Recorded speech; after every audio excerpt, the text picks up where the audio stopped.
Hi there, I'm Simon, I'm one of the oobafit trainers, and my blog this time is going to be on activity levels. So activity levels are levels of activity that you would complete in a day. Some people take part in sort of step challenges, they've got little pedometers, 10,000 steps a day they say.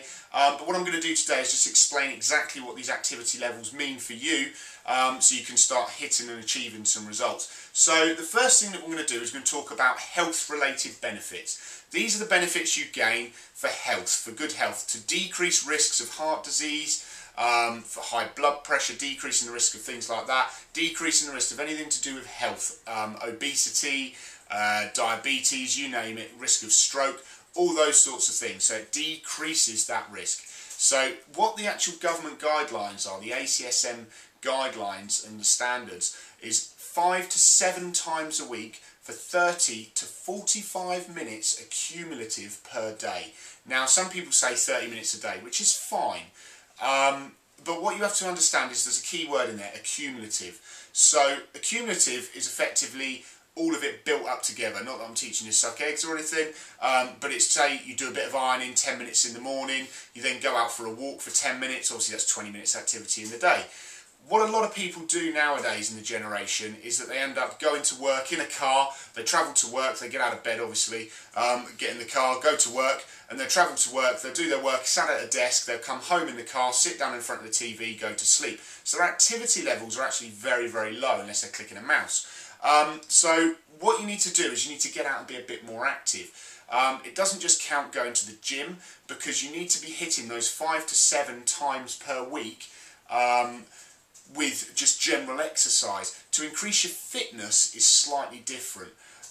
So for example, if you were starting a new fitness regime in January, and you were going to the gym and you decided to go 3 times a week, but you lived a very sedentary lifestyle, and you went for 3 times a week and you did 45 minutes each time, that would just count really as probably 3 or 4 times your activity level to keep your health related benefits. It wouldn't necessarily increase your fitness. However, you may have started at a lower level, so you would see some benefits in fitness, but then you hit that plateau that everybody hits and they say, oh, I don't know what's going on, where you would need to up your game slightly, you would need to do a little bit more.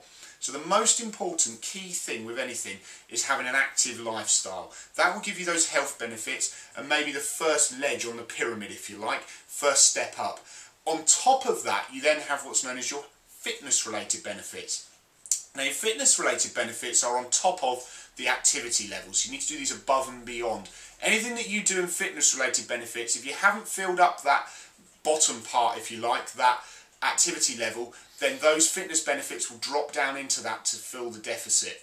So what you need to do for those is 3 to 5 times a week for about 45 minutes in one go.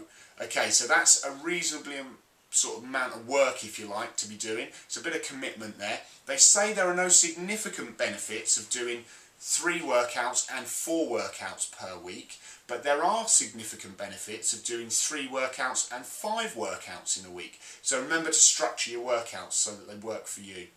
Okay, it's about quality, not quantity. So those 45 minutes that you're doing, wherever it may be, you may go out for a walk for 45 minutes, you should be breathless. So you should get to the point where you can't breathe and talk at the same time a little bit, and you find it a little bit of a struggle to sort of go on with the exercise. That's the key with the exercise. It's kind of a moderate intensity. With the activity levels, they should make you a little bit breathless as well. So there's lots of different things to bear in mind there. That will increase your fitness levels. Obviously, as I said before, it's quality, not quantity. I would rather, if I had a client, that they go out for 30 minutes and do a really good session and feel great afterwards and release the endorphins, than just plod along and sort of feel a little bit tired. Endorphin release happens at probably about the maximum exertion through exercise anyway. So there's a lot of people that go into their exercise and say, oh, I've walked for 45 minutes but I feel rubbish. That's because they generally haven't worked hard enough, so they need to work a little bit harder and push that energy up, if you like. I'm a firm believer that energy creates more energy.